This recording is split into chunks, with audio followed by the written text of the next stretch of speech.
Hey, welcome to the Florida Masters podcast. My name is John Barrett, your host. I'm elated because I'm back with a banger. I'm super excited for this individual. He's a young man shaking up things in his field of interest. But before we get into the guest, we got admin tasks we have to take care of because we do what we have to do, right? Right? Please follow us on IG and Facebook at For the Masters Podcast. We're on YouTube at JB the Masters Podcast. Hey, I'm seeing the views. Please subscribe. Make sure you subscribe and let's get our subscribers up, okay? Anchor supporters is up. So if you want to support the podcast monetarily, please sign up for Anchor supporters, okay? I'm super excited for all the Facebook love. Let's continue to make this the biggest podcast in the world. The guest I have today, um, when I was coaching Division 2 wrestling, I noticed a young coach. He's doing his thing in his sport of interest, and I just noticed he had like good values, and he instilled that in all his athletes. So I'm super excited he was able to jump on the podcast. Have Coach Mike Llanas on the podcast today. Coach, how you doing? Hey, good. Greetings from Bowling Green, Ohio. Bowling Green, Ohio. I'm happy you jumped on the podcast, and I'm even happier just to have a conversation and reconnect with you. Hey, great seeing you. Love what you're doing here, and I'm gonna have to get on there monetarily and give you some ducats. Hey, I appreciate it. I appreciate it. And like you jumping on a podcast means the world to me, honestly. So how have you been? And don't get too much into your current plans because we're gonna get into that. But like, how have you been doing? Doing well.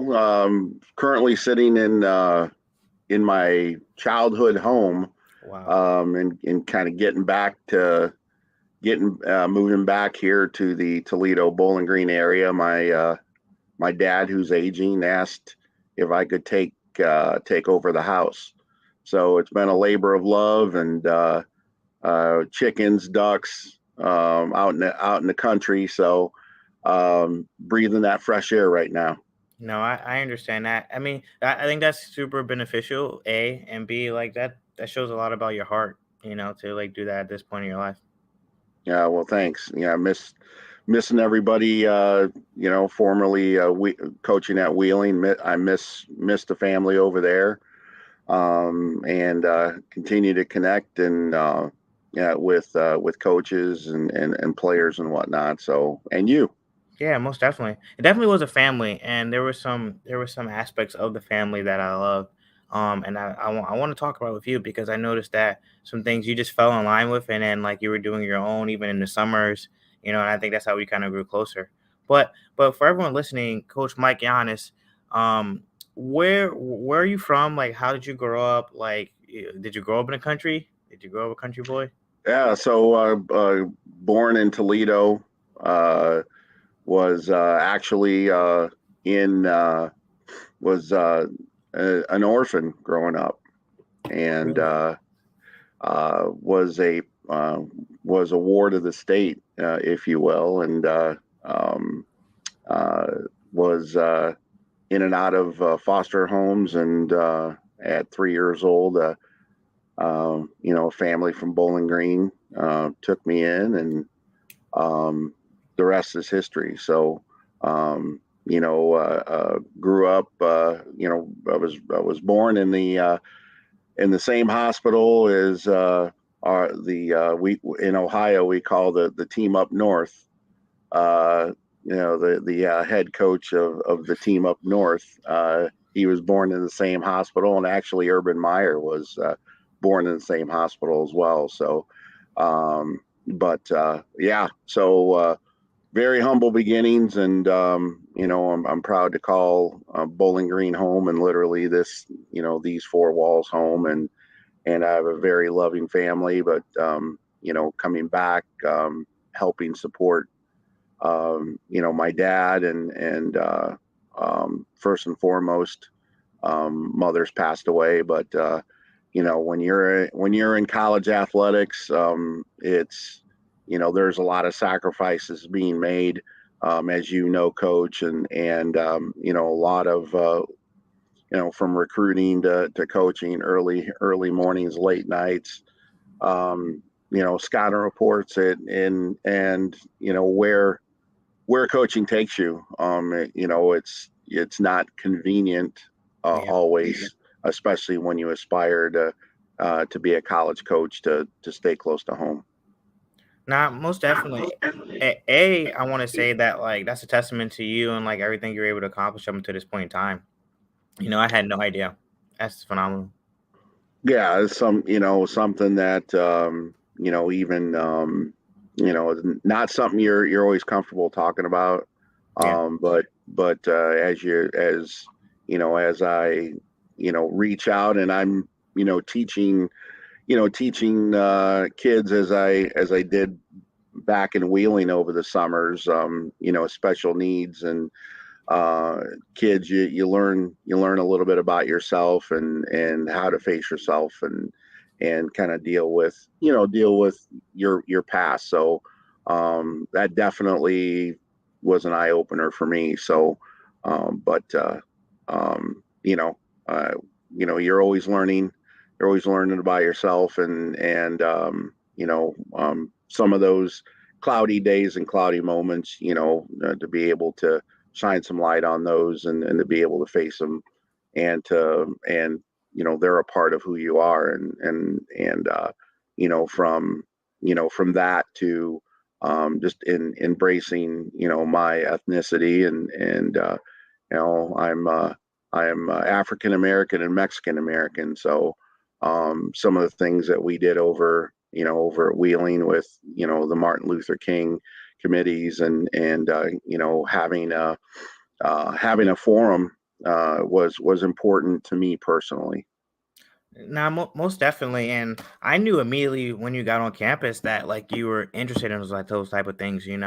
And I really feel like again a more seasoned coach like yourself, you already knew that like in order to like translate well in the court, we had to translate well in every aspect of our life. So you have to have your education well, you have to do service, you have to do all these different things that like contribute to that. And as soon as you got on campus, you started hitting the ground running. And that's what I noticed about you immediately. So like kudos to you, and let's pivot to your career. So you coached at Owens Community College before Willing, and then you came to Willing Jesuit University as the women's head coach, and you were there for what, 4 years? Yeah, 3 years. 3 years. And then now you're back at Owens Community College. Yeah, so I'm back. I am now the men's basketball coach. Okay. This afternoon, I'll be out on the recruiting trail, and we're in the process of signing our class for 2022 as well. So been a women's coach for a lot of years, and moving back, actually moved back and got into industry, and in my also a part of who I am is I've professionally got into environmental health and safety. Okay. So when I moved back, and that is what I came back to do was environmental health and safety. It wasn't until Owens called me, told me that their coach had dropped the keys and walked out, and they wanted to find someone that they didn't have to vet Yeah. to hire, and somebody that knew the system, knew the curriculum, and I think they probably laughed at that because Yeah. who could that be, and then the athletic administrator said that, well, Mike Llanas just moved back to Toledo, and so they said call him. So That's they phenomenal. called me, and so I'm honored to be the men's coach. It's you're when your parents are telling you don't burn any bridges, leave things better than how you left them. That's all true, man. Yeah. If I would have um, left Owens in a bad light, I certainly wouldn't have got the call back. All my references from being an environmental health and safety coordinator in the past, those people, I had to reach out to them and ask them to be my reference, and I'm proud to call them friends and contemporaries. So they helped me get back into environmental health and safety, and currently doing that still today, along with the coaching. So, um, it's that's something to be said, to keep your relationships, and you're always going to have strife and disagreements and whatnot, and from a professional standpoint, conflict resolution, and being a team player is definitely things that I've been my parents instilled in me, and just hold very true for me, and moving back here. Not most definitely, most definitely. I think not burning bridges, leaving on good notes is super, super important no matter like what it is, you know. And that's something I noticed about you. You were always like super, super calm, and but I always knew you had a lot going on, because again, like the hustle and bustle of college athletics is so much. It's like the season does just because the season end doesn't mean like we stop like grinding. You got Right. recruiting, you got off season workouts, athletes who want to do more, they're staying around, you know, you're doing a lot, and you might not have an assistant. You Mm. might not have an assistant. So I definitely respect that. And then something I'm learning as I get older too is like how to de-escalate situations and things like that. I feel like I didn't do a pretty good job at that, honestly. And so like just talk about that. Like how do you stay so calm? And I know it was stressful, and I know based off your profession that like you do meet those athletes who could be prima donnas in some cases. So how do you deal with that? Well, JB, first of all, I did not attend the Will Smith School of Conflict Resolution. I That's didn't. so funny. I'm glad I didn't go to that. I tell you, um, you know, well, first of all, I'm not perfect. Right. Okay. I've made my mistakes. I've had to, look myself in the mirror and say, did I handle that right, or did I handle that wrong? At the end of the day, you just have to do the best you can. There were definitely, challenges, whether that's at Owens or Wheeling Jesuit or Wheeling University. And you just try to do the best that you can, and put your best foot forward, and stay professional. Yeah. And that is what I try to do, and continue to do. So, you never stop learning about yourself, and you never stop learning about how to handle situations. So, Yeah. and yeah, as you get older, you get wiser, and you know uh you certainly, it'd be nice to learn from all your wins, but you learn a lot from your defeats. And I mean, first year we were there, we were 4-24, Yeah. and then the second year you're there, you're 11-19, and the third year, which was a COVID year, and Yeah. man, that came with a lot of stop and go, and testing 3 times a week, um, and you know dealing with folks with being COVID positive. Um, we go 9-9. So, you hope and you pray, and you just try to do your best to continue to improve, despite, the outside noise, and, worldwide epidemics that are happening.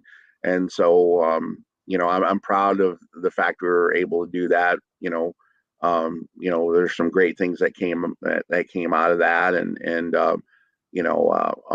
again, I think back to all the things that happened. Actually, was back in Wheeling 3 weeks ago, and just reminiscing, and I'll stopped at the school Yeah. to talk to a few people. So yeah, um, it's something that you're continue to hone your craft, and get to know yourself, and how to deal with those situations.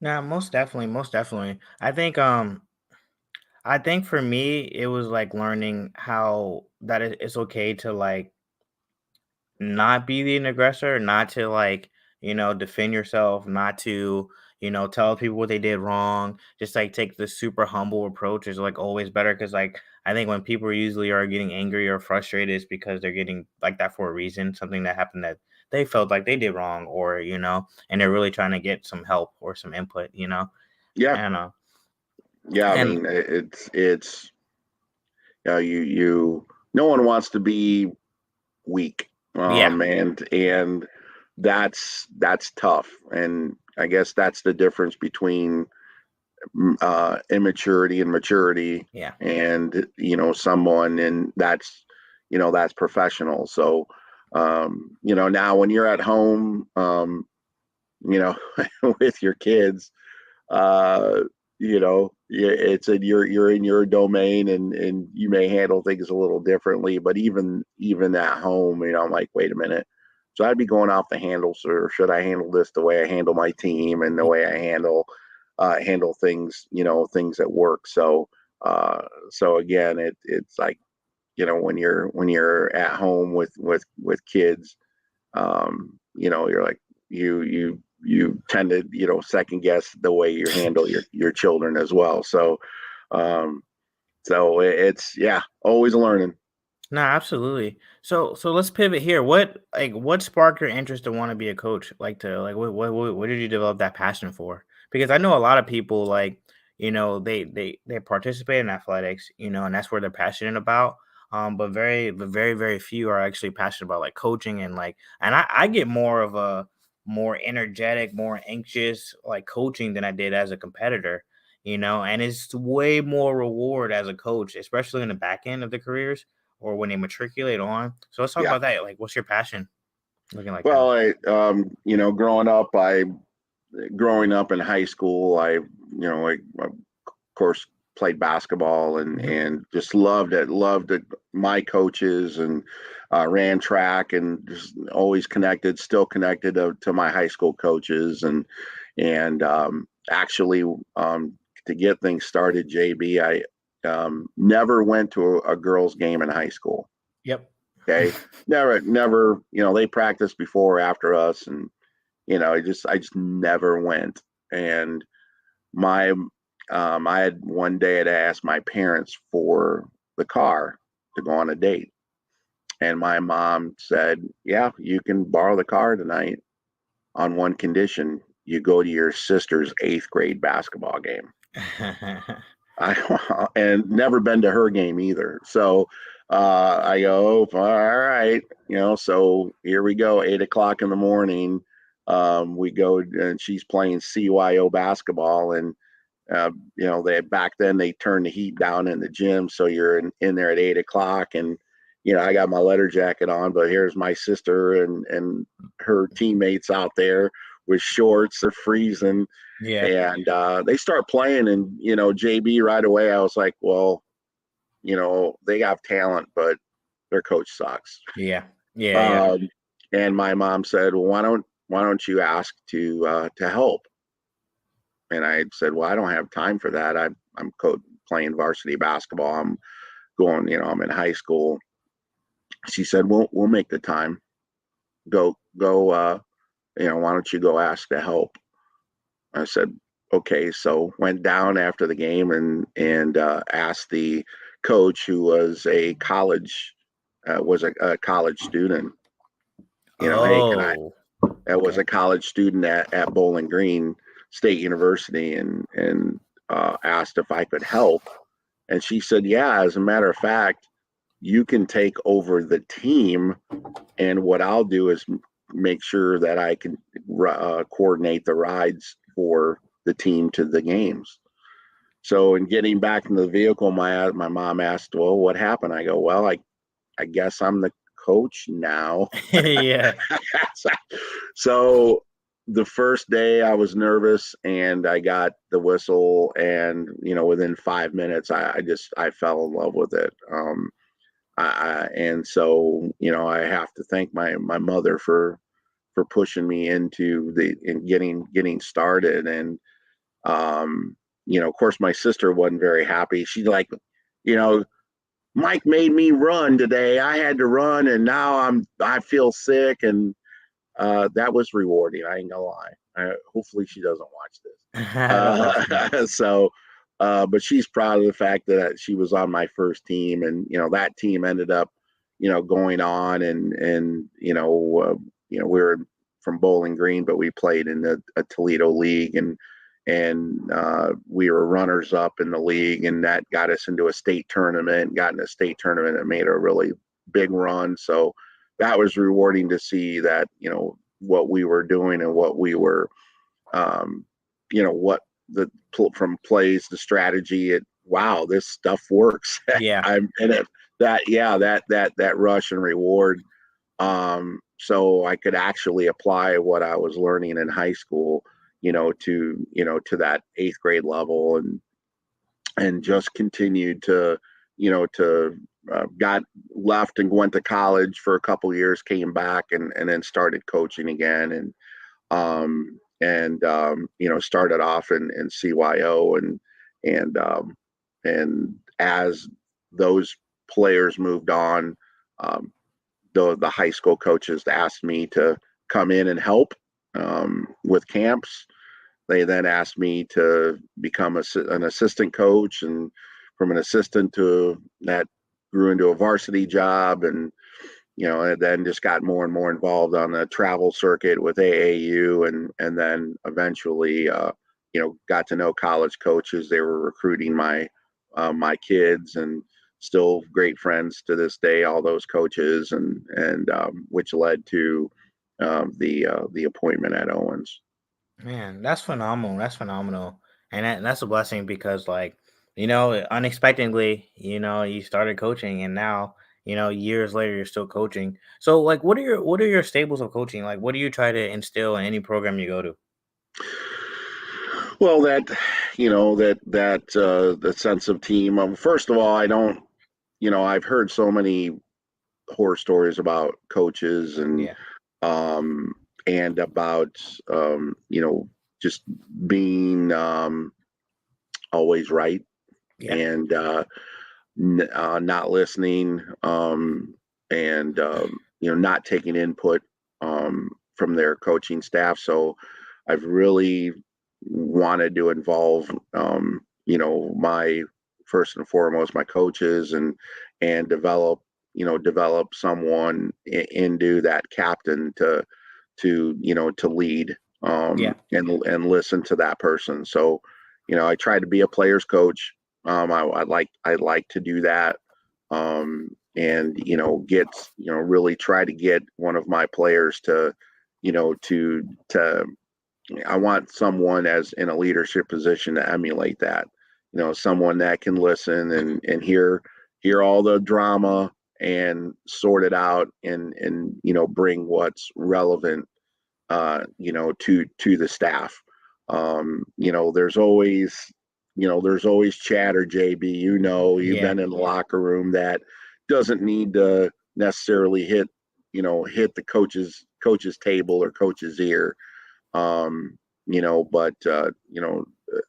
to sort that out, and I hear it too. It's funny. These players never think everything, Yeah. and everything. You have to fact find, make sure what's true, what's not true. It's just there's so much that happens in a season, especially with college, that you really have to balance all that out, and make sure you make the right decisions. But yeah, I want to be a player's coach, and have a good relationship with my players, but have that professional distance that you need. No, I agree. I think there's definitely limits, and like I said, like from just like being there with you for those short years, I definitely noticed that. Definitely could tell you're a seasoned coach. Just dealing with the personalities, dealing with the mindsets of certain athletes. You got to understand athletes. You got to understand that B, they're coming from a place of like their world at that point in time. They're coming from college. And And I guess for me, I understood that like quickly because I was so close to it when I started coaching, and I didn't have to be a head coach yet, and that's why I think that developmental time is so important. I was not ready to be a head coach for my first 2-3 years. Mm. And yeah, so like super important, and like captains are crucial. And like I said, like I noticed that immediately when you stepped on campus. So like kudos to you, a player's coach, most definitely. Yeah, and I mean, you're learning from your contemporaries, and Chris Richardson, the men's coach over there. We continue to, he's at the Final Four now, and continue to be friends, and Sue Vale, who's just earned Mountain Yep, East Conference Coach of the Year. I'm happy for her. phenomenal. And Emily Hotzefeld, who earned Player of the Year. And she's on the basketball team, so proud of her. But Charles, Coach Marshall down at West Virginia State. He and I are great friends, and he was recruiting my players when we were when I was up here at Owens. And then, congratulations to the Glenville women's basketball team, winning a national championship. That's phenomenal. It's great for the state of West Virginia, and she's worked really hard, and she's certainly um, seen dealt with diversity and having her Yeah. father pass away, Oh, and so she had a guiding light, that is for sure. no, most definitely. And I'm sorry to hear that. Sorry to hear about your mom as well. And it's definitely not easy. So I guess what helps you stay focused on a goal, like when you have obstacles and when you go to that like adversity. Well, um, that's you can easily get derailed, right? 100%. And just trying to keep the ship level, and try again to limit the outside noise, and try to sort out and get players to understand the potential the team has, and the things that we can achieve. So that's obviously sometimes easier said than done. I think what you said, JB, you have to be seasoned. You have a goal. Doesn't everybody want to win the league? Yeah. Doesn't everybody want to win a national championship? I mean, Yeah. um, but the things, the negatives definitely hurt that process of achievement. But as you know, JB, even doing what you need to do, and putting in the extra work doesn't always yield The the fruit. result you want. Yeah. And that's hard, man. That's really hard. You've got NFL players that are putting in the work, and they're not starters, Yeah. or they don't get that contract extension. Um, and I it's that in today's day and age, I don't know if that's harder for young people to live with. Yeah. Um, is it easier to live with that highlight on Twitter of you dunking, and even though your team lost by 60, Yeah. I'm good. I'm good. Everybody's liking my dunk. Yeah. So, I mean, I certainly didn't have that, when I was younger. I didn't have that, that instant gratification. Gratification. So things are different now. Certainly, with social media. Um, but yeah, I mean, and social media can derail your team. Depending on Real. a comment by a player, a comment by a staffer, a comment by a parent. So um, if you can, imagine what Michigan went through with with that drama that they had on the men's team, Yeah. with Jawan Howard. How do you navigate through all that? So it is definitely, on the front end, you know, making sure your staff and you are humble and you understand, the ramifications of, going left to center. People are watching you. And people are watching you on social media, and people are watching you from every angle, Absolutely. including the masses. Yeah. So it's a new day, but you want to try to keep the drama as grounded as possible, and people aren't going to like decisions, aren't going to like shots, aren't going to like moves, aren't going to like certain things, but you try to develop that chemistry early.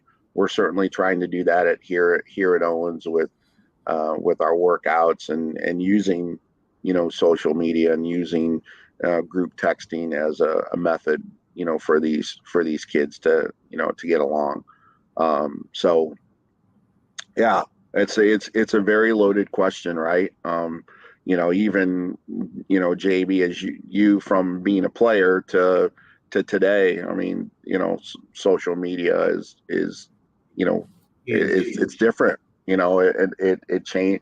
It's a game changer, and it can be something very positive, and also can really derail your team. And so controlling the controllables, Yep. talking to your team about limiting their thoughts,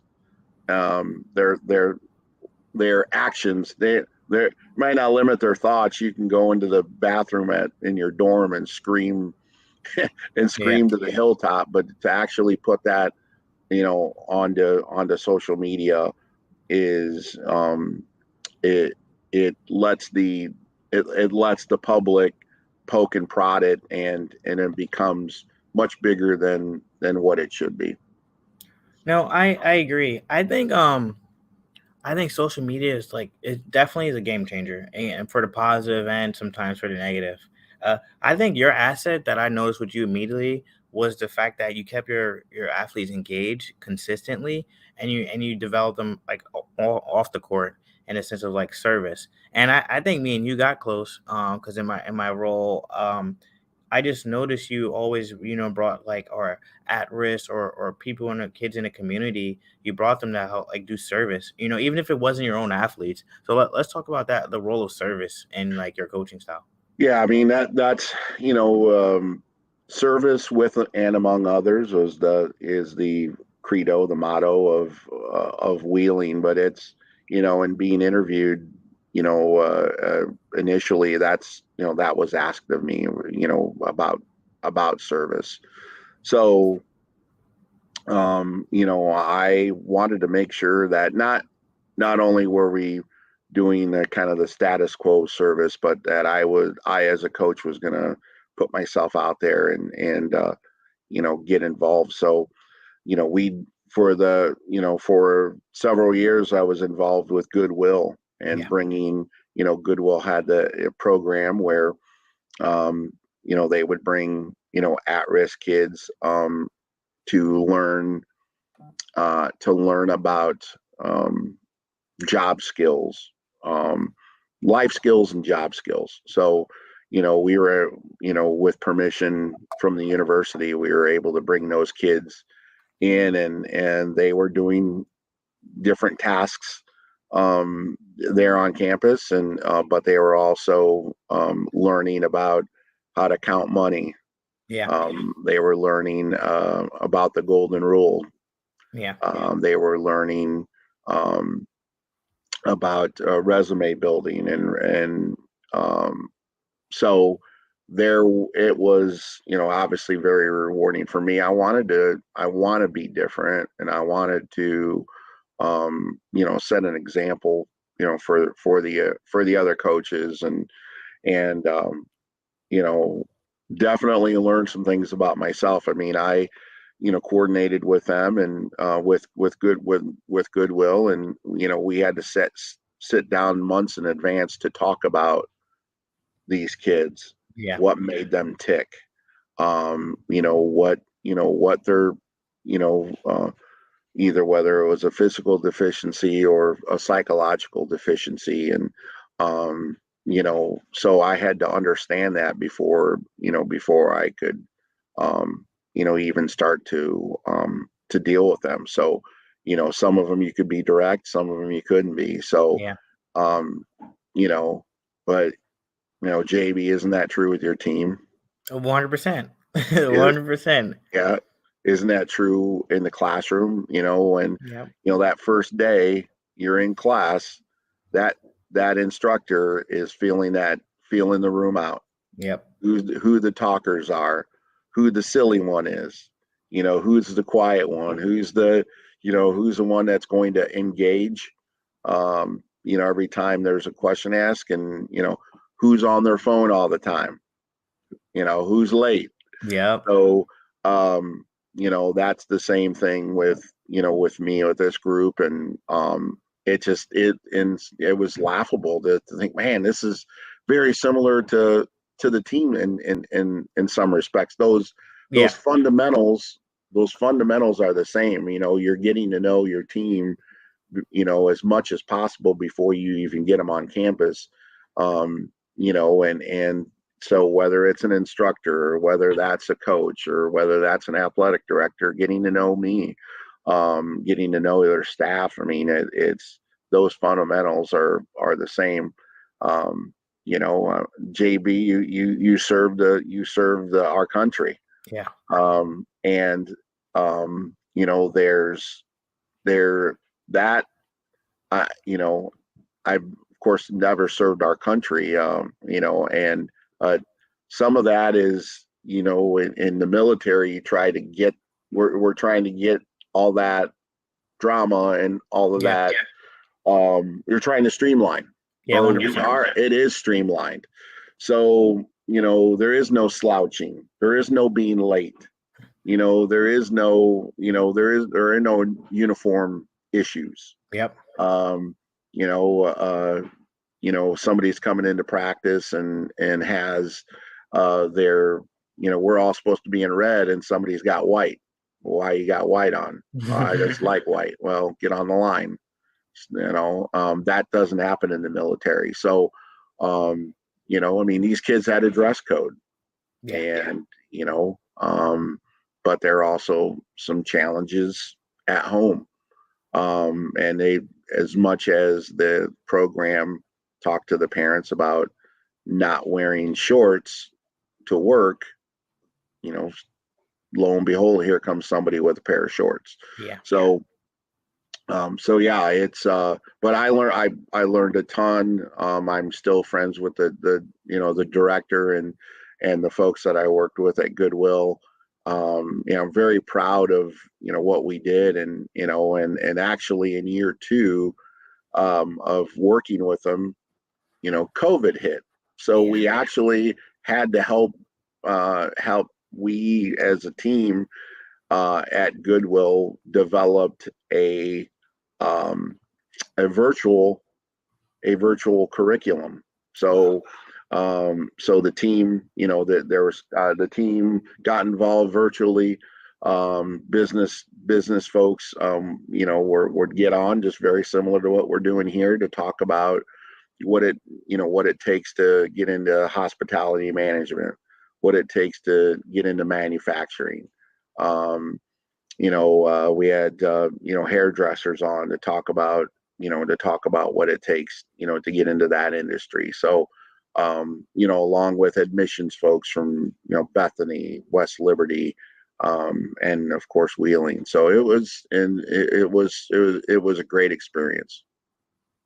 No, 100%. And I definitely noticed with these with the kids too, is just like you give me the back brief, and sometimes, and being in the military, with my soldiers, I'm like, hey, like, I'm trying to figure it out. I wish I had a back brief like you gave me for those kids, Yeah, because you can get them to do what you need to do, or like show them something new if you gotta know their personality. So, yeah, I appreciate that for you. And like that's phenomenal work. And a lot of people on this podcast, they want to know, how can I become a better person? How can I become a better leader? What's one thing you can leave with them, Coach? Do something outside the box.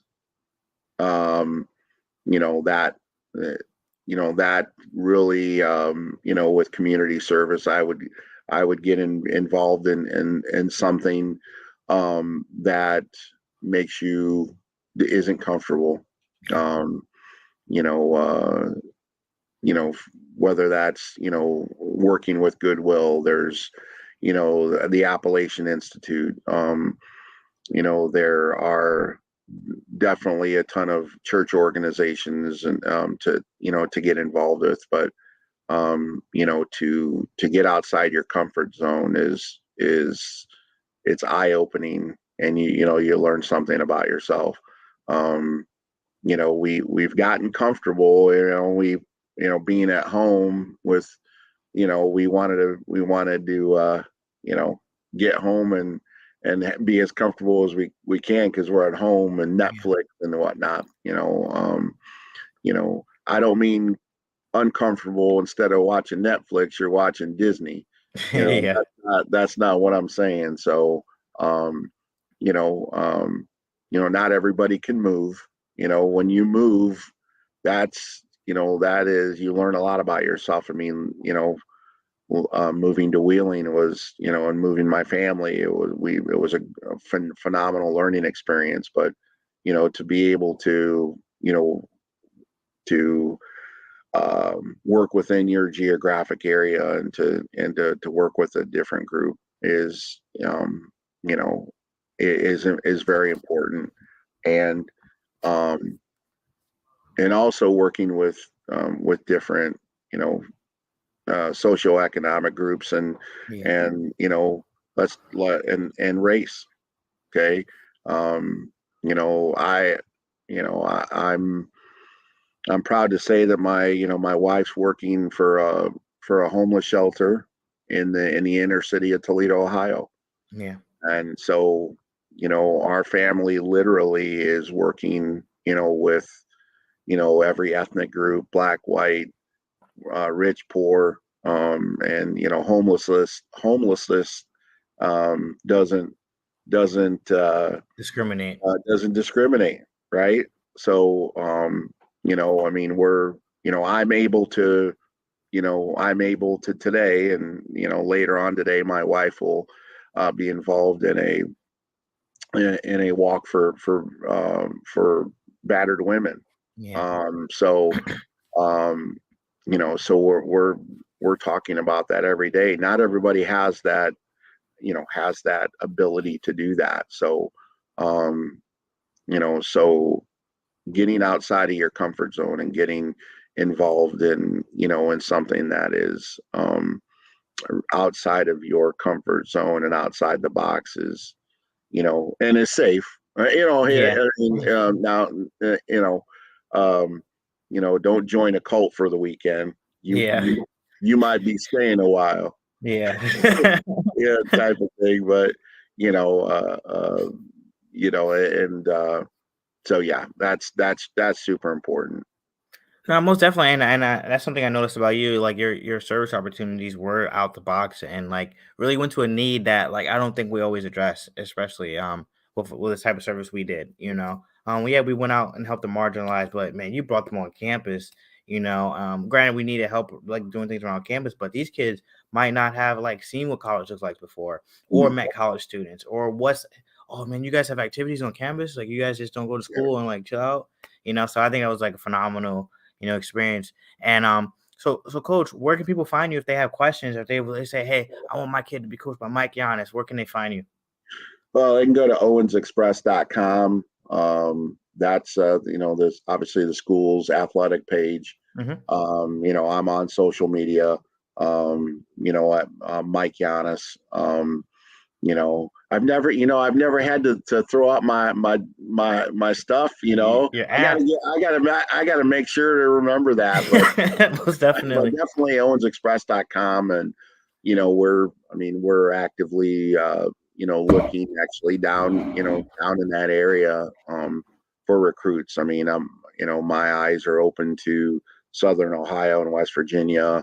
We just actually had a email from a player from Notre Dame College Oh, who wants to transfer to Owens, and he's from Pittsburgh. oh So, wow. so that's great. And so, it's funny. We had a player from Delaware um, come to campus this week, and the his head coach was at one point was coaching at Wheeling, Really? and and brought you know called me up and said, hey, I've got these kids, please come take a look. So owensexpress.com, and I'm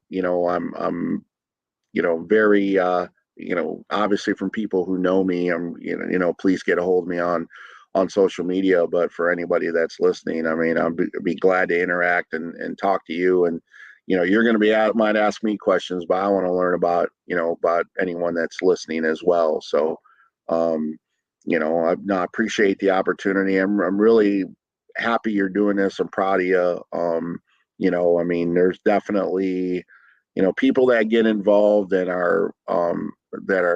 have an interest and a focus on making people better.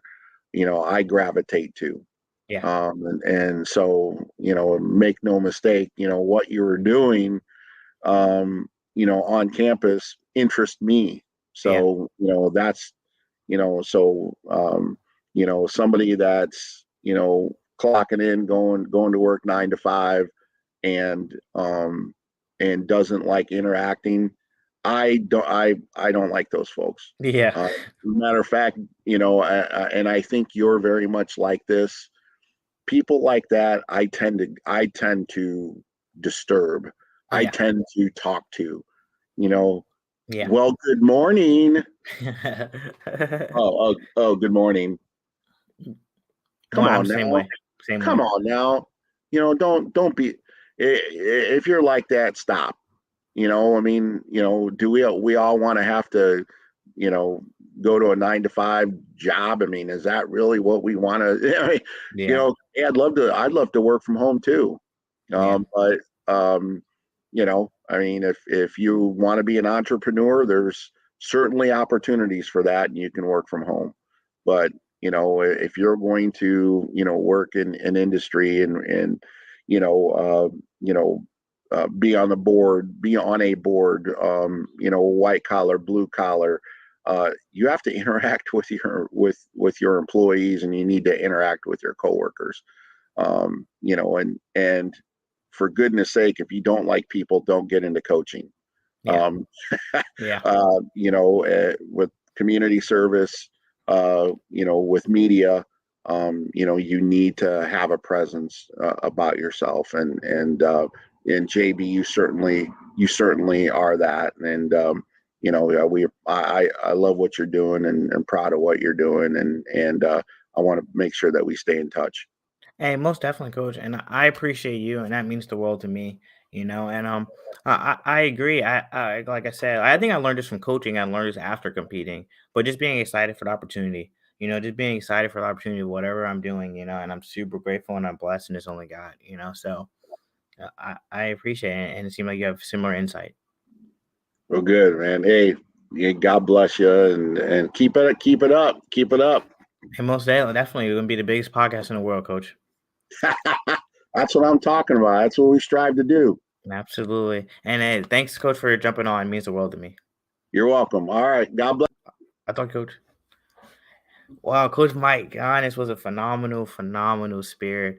Like, just incredible. Like what he was doing in conjunction with coaching, but like what he was doing off the court was even more phenomenal. He was still recruiting. He was doing all those traditional things that coaches do, but he was also doing hella service. He was doing a lot of service, but it wasn't your traditional service like we were used to doing. Like he was bringing like at-risk disabled kids to campus to help out, treat them like that. Hey, you're no different from anyone else. Like, how can we support you in your dreams, your passions? So I remember there was one young lady he brought on campus, and she wasn't really social or knew what she wanted, and maybe had some mental health things going on. However, she was a phenomenal artist, a phenomenal artist. And we were just like, she had an art page on Instagram, and she was like open for commissions, but she wasn't accepting pieces. So we were able to talk to her about like, hey, so why are you accepting commissions but you're not accepting pieces? And kind of got her like past that, and she eventually started to be accept commissions and stuff for her art. So I'm super grateful for the opportunity. Coach Mike Llanas, like phenomenal experience, seasoned coach, that I think athletes need, no matter the sport. You can't replace experience. You can't replace experience. Again, I appreciate everyone for jumping on the For the Masses podcast. It means the world to me. And thank you, and have a great day. For the Masses podcast.